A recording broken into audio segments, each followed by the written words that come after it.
प्यारे बच्चों और विद्वज्जन साथियों, सुप्रभात। आज हम अनुच्छेद लेखन सीखेंगे।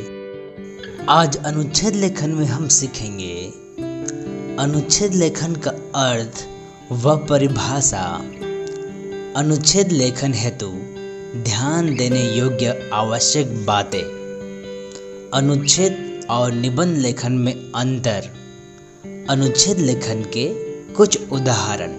तो चलिए प्रारंभ कर लेते हैं।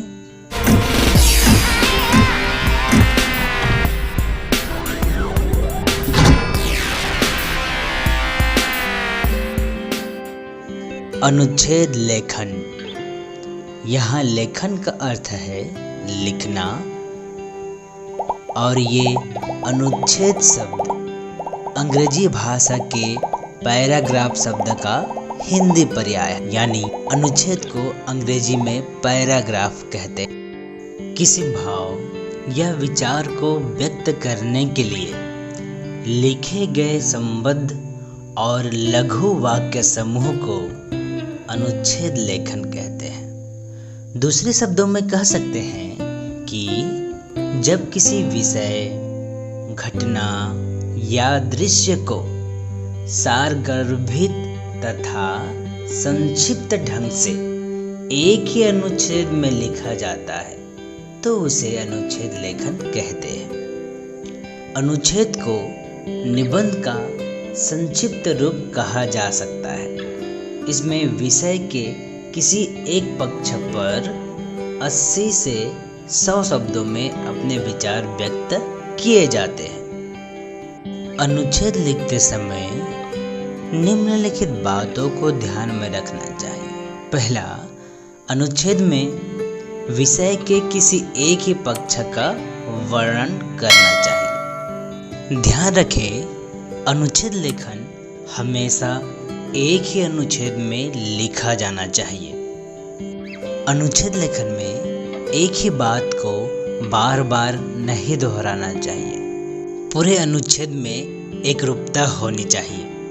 ऐसा नहीं होना चाहिए कि कहीं कोई बात विषय से अलग लगे और पढ़ने वाले का ध्यान विषय से भटक जाए। यानी कि इसमें विषय से अलग कोई भी बात नहीं किया जाना चाहिए। ध्यान रखें कि अनुच्छेद की भाषा सरल और स्पष्ट होनी चाहिए।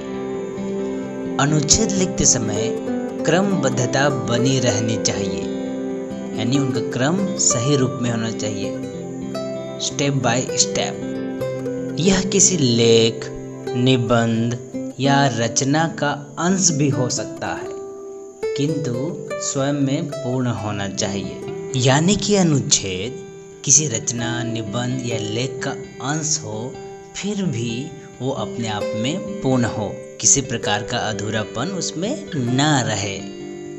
शब्द सीमा को ध्यान में रखकर ही अनुच्छेद लिखा जाना चाहिए। लगभग 80 से 100 शब्द में अनुच्छेद लिखा जाना चाहिए, यानी कि 10 से 12 लाइन। इनसे अधिक अनुच्छेद लिखने से बचे। निबंध और अनुच्छेद दोनों विधाओं में लेखक यानी लिखने वाला अपने भाव एवं विचारों को विकसित करता है। फिर भी दोनों में पर्याप्त अंतर है। चलिए वो अंतर देख लेते हैं। निबंध, फिर इधर अनुच्छेद। निबंध में भूमिका, विकास तथा उपसंहार होता है, लेकिन लघु रचना होने के कारण अनुच्छेद में लेखक यानी लिखने वाला प्रथम वाक्य से ही विषय का प्रतिपादन आरंभ कर देता है। इसमें परिचय या भूमिका लिखने की आवश्यकता नहीं होती। निबंध में मूल विचार का विस्तार उसके सभी आयामों के साथ होता है, लेकिन अनुच्छेद में एक ही विचार बिंदु का प्रतिपादन होता है। यानी कि निबंध में किसी विषय से संबंधित बहुत सारे पक्ष हम रख सकते हैं, लेकिन अनुच्छेद में विषय से संबंधित किसी एक पक्ष पर ही जोर दिया जाता है। निबंध में विषय के सभी पहलुओं को प्रस्तुत किया जाता है। अनुच्छेद में लेखक मूल विषय के साथ ही जुड़ा है और संक्षेप में अपनी बात प्रस्तुत करता है। निबंध लेखन में कई अनुच्छेद हो सकते हैं, 2, 4, 8, लेकिन अनुच्छेद लेखन में एक ही अनुच्छेद होता है। चलिए उनका उदाहरण देख लेते हैं। अनुशासन विषय पर हमें अनुच्छेद लिखना है, तो चलिए लिखते हैं। अनुशासन का अर्थ है शासन को मानना या शासन का अनुसरण करना। जब हम शासन को मानते हैं तो हमारा जीवन व्यवस्थित हो जाता है। हमारे जीवन में एक तरह की नियमबद्धता आ जाती है। नियमबद्ध होकर कार्य करने में बहुत आनंद आता है। तब हर कार्य सरल हो जाता है। यही कारण है कि विद्यालयों में अनुशासन को बनाकर रखने का प्रयास किया जाता है। सेना और पुलिस बलों में अनुशासन को बहुत महत्व दिया जाता है। इसी तरह परिवार और समाज में भी अनुशासन होना आवश्यक होता है। अनुशासन से राष्ट्र की उन्नति होती है। अनुशासित जीने वाले व्यक्ति को अनेक प्रकार से लाभ होता है। उसके अंदर साहस, धैर्य जैसे गुणों का विकास होता है।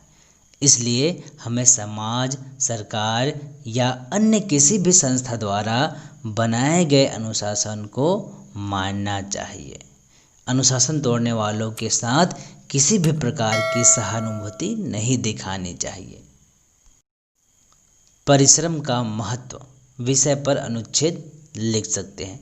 ये लिखा हुआ है, आप इसे रोक कर पढ़ सकते हैं। धन्यवाद।